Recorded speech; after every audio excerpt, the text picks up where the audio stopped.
found an astounding number of instances where a lack of attention to details were obvious, especially in the second quarter. In fact, here are a list of them.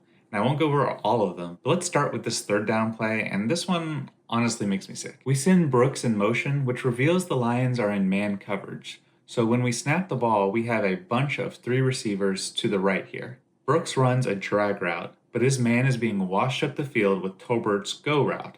Meanwhile, the corner and safety double CeeDee, so Brooks is unguarded.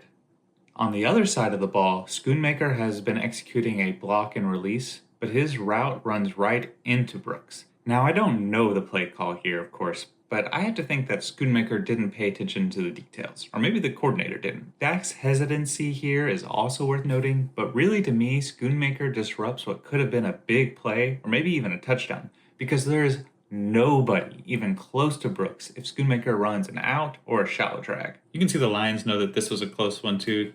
The dude's hands is on his face and they're looking around at each other. They know they got away with this. But let's be honest here, details are only a part of the story. The Cowboys are missing 4 defensive starters and 2 of their backups. That means 36% of our defensive players out there are backup, and 1 out of every 5 defenders is a backup's backup. Let's move to successive plays that happened on second and third down late in the first half. Here, Dak tries to get the ball to CeeDee, but they have 2 different reads. I'm assuming he's got an option route and Dak sees the safety over the top and the corner with inside leverage, so he expects CeeDee to cut this route out to the right.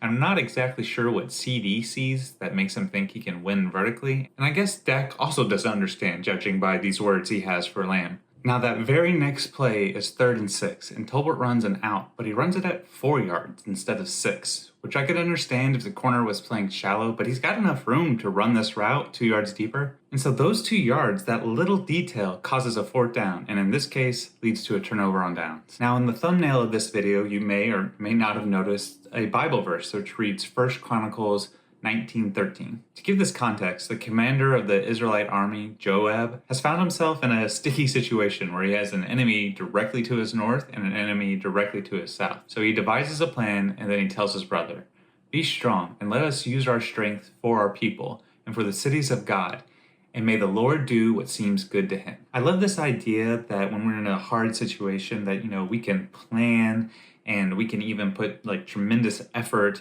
into that plan, into an area that we're highly skilled at. But in the end, God is in control.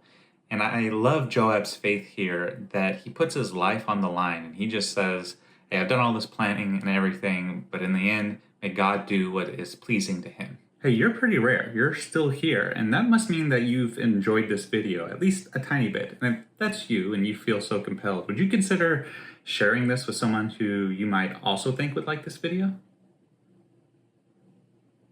Think they'll do it? I don't know. At least I've addressed the elephant in the room. That's all I got. Jesus is King.